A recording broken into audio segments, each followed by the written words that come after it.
Dear students, today we will be learning the concept of mutual inductance. Mutual inductance is based on Faraday's coil-coil experiment that we have learned in the beginning of this chapter. Here we have seen that the Faraday's coil-coil experiment had two coils kept close to each other. One of the coil was connected to the galvanometer and the other coil was connected to a battery. The coil that was connected to a battery allows the current to flow through the coil, which gives rise to magnetic flux through the coil. When this coil is brought close to the other coil, we see that there is change in the flux and that gives rise to current in the neighboring coil. This was the experiment that we had learnt. Keeping this concept in mind, we can see that the flux that is induced in the coil is giving rise to current, which means when we move on to the next slide, we can write the flux that is through the coil is directly proportional to the current in the coil. If there are n number of turns in the coil, then the equation becomes n phi b is directly proportional to I, where n is the number of turns, phi b is the flux that is passing through the coil, and I is the current that is generated. If I take out the proportionality symbol, n phi b will be equal to m into I, where m is a constant, proportionality constant, which is called as the coefficient of mutual inductance. Next, the definition of mutual inductance. We have seen that there is change in flux giving rise to current. So this is a phenomena that is happening. So mutual inductance is a phenomena. The definition is an electric current can be induced in a coil by change in magnetic flux produced by another coil near it. This is the definition of mutual inductance. The next concept that we have to learn is to derive an expression for coefficient of mutual inductance of two long coaxial solenoids. The question in the exam will also be asked the same way. Derive an expression for coefficient of mutual inductance of two long coaxial solenoids. So what is a solenoid? Solenoid is a wire wound in the form of a helix or a spiral pattern. It just looks like a spring. Each turn in the solenoid is closely spaced from the other. We will be considering two such solenoids. Coaxial means both the solenoids will have the same axis. As you can see in the diagram, if both the solenoids have to have the same axis, we have to place one inside the other. So we will consider two solenoids, one solenoid inside the other. Inner solenoid is taken as S1, outer solenoid is taken as S2. The length of the solenoids, both the solenoids, is taken as L. Let R1 be the radius of the inner solenoid, R2 be the radius of the outer solenoid. Let capital N1 be the number of turns in the inner solenoid and capital N2 be the number of turns in the outer solenoid. In this slide, we can see what are the terms that is used to describe the solenoids S1 and S2. We can see that for solenoid S1, let small n1 be the number of turns per unit length. So we saw in the previous slide, capital N1 was the number of turns. So small n1 will be capital N1 divided by L as the number of turns per unit length. In the next, we can see N1 is the number of turns in the solenoid as mentioned earlier. A1 is the area of the solenoid, which we have taken it as pi R1 square, where R1 again is the radius of the solenoid. When we come to the other side, the same way we will be defining the terms for solenoid S2. N2 be the number of turns per unit length. The smaller n2 is equal to capital N2 divided by L. Then we go on to the next area of the solenoid S2 is given as A2 is equal to pi R2 square, where R2 is the radius of the solenoid S2. To begin with the derivation, we pass current I2 through the solenoid S2. Due to this current in the outer solenoid, there will be magnetic flux generated in the inner solenoid. That is, we can represent this by an equation.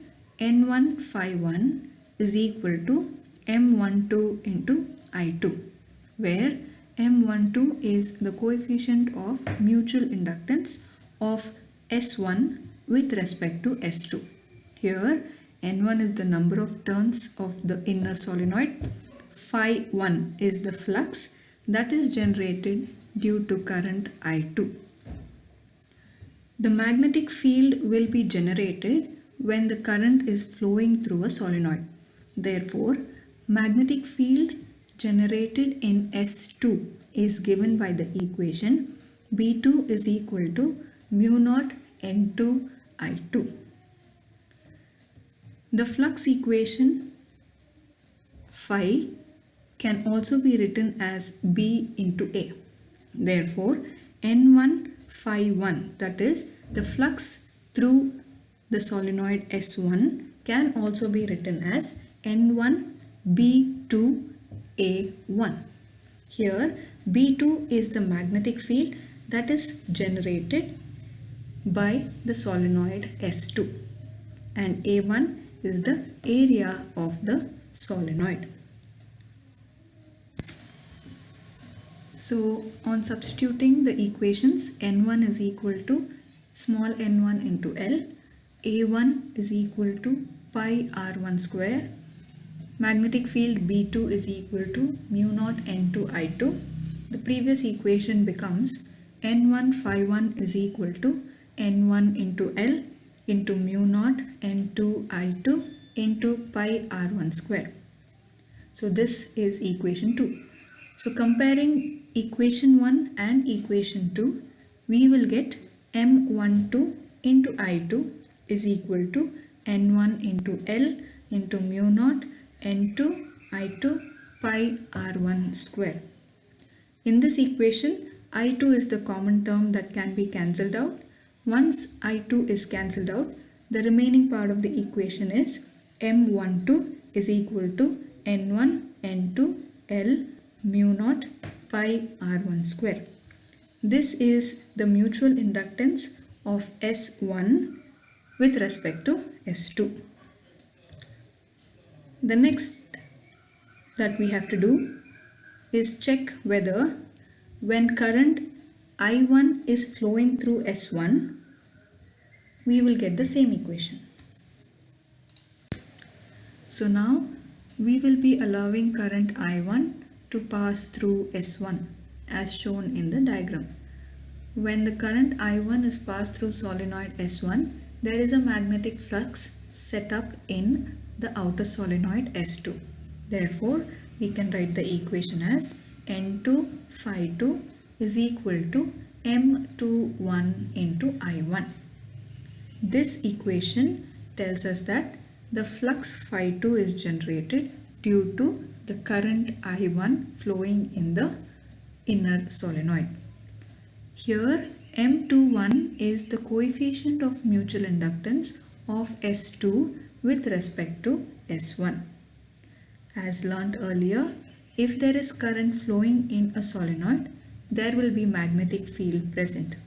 So the magnetic field due to current I1 in S1 is given as B1, which is equal to mu naught N1 I1. Before you write the next equation, you must remember that the current is passed only through the inner solenoid S1, and therefore magnetic flux generated will be only through the solenoid S1, and there won't be any magnetic field outside S1.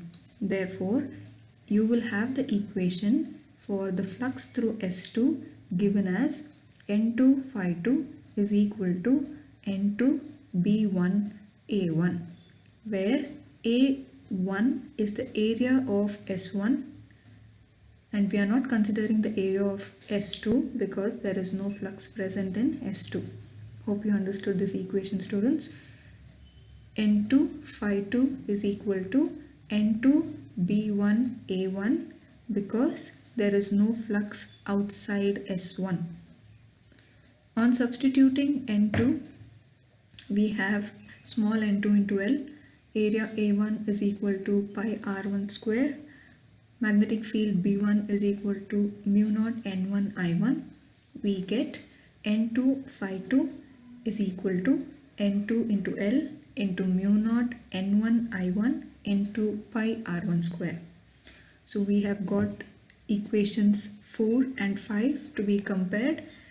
On comparing these two equations 4 and 5, we will get M21 into I1 is equal to N2L mu naught N1 I1 into pi R1 square. In this equation, I1 is a common term which can be cancelled out. After cancelling, you will get M21 is equal to N1 N2 L mu naught pi R1 square. From equations 3 and equation 6, that is, from both the cases, we have found out that mutual inductance of S1 with respect to S2 and mutual inductance of S2 with respect to S1 are the same. So we will just consider that as a general mutual inductance M. So in general, we can write the equation as M is equal to N1 N2 L mu naught pi R square. The above equation is derived keeping both the solenoids in air or in the medium air. So if we have placed both the solenoids in a medium, then you will have an extra term coming there. That extra term is mu R. So equation for two coaxial solenoids when it is placed in a medium is kept as M is equal to mu R N1 N2 L mu naught pi R square, where mu R is the relative permeability of the medium. So this completes your mutual inductance derivation and the concept. Thank you.